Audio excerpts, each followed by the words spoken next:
All right, for all the mediums, psychics, and animal communicators, let's talk about your database for a minute. So even after you've become experienced, I think it's good to go kind of back over your database. What is your database? It's basically what spirit animals and or the universe uses in order to give you information. This could be as simple as when I see the Swiss Alps, I think of skiing, and now I know I'm going to talk about a ski trip with this person.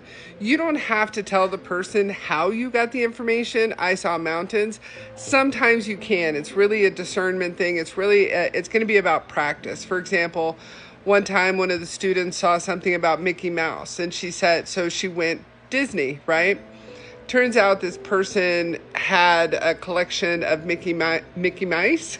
I'm not sure how you would say that. So it actually ended up not being Disney. So you can say something about, I'm seeing Mickey Mouse. Like I said the other day in a reading, I'm seeing a stuffed animal. Do you understand that? So sometimes it will be that simple. Sometimes it won't. Sometimes they're leading you down a path to tell you a story. Anyway, one of the ways you can build and refine your mediumship database is to catalog your life experiences. It's to go through some of your journals, talk about some of your relationships, your moves, your losses. I have my notes over here.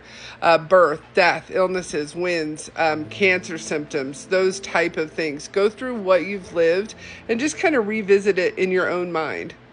You can strengthen your symbol vocabulary.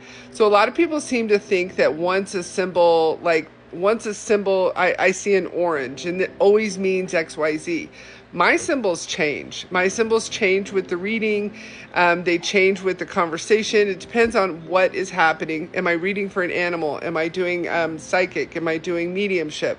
So I see the moon and that's my symbol for XYZ.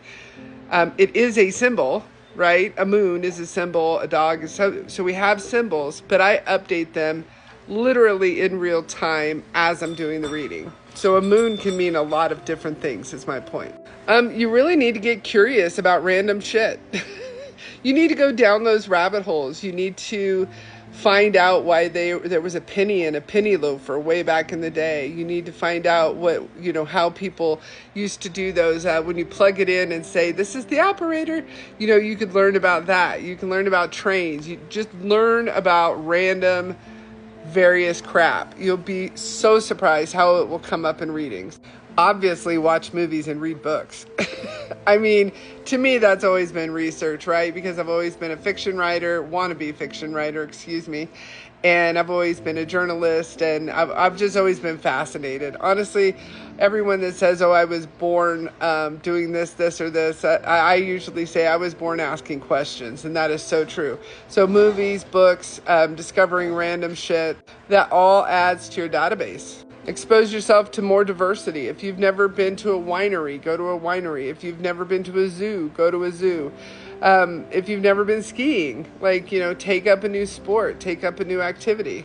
Learn to describe the things that you're getting. It isn't your place in most cases to interpret it. Again, that's discernment and practice because you will literally interpret in future readings.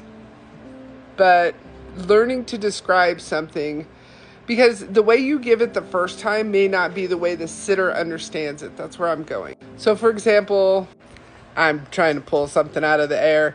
If I say that you're afraid of small spaces, the person's like, no, not really.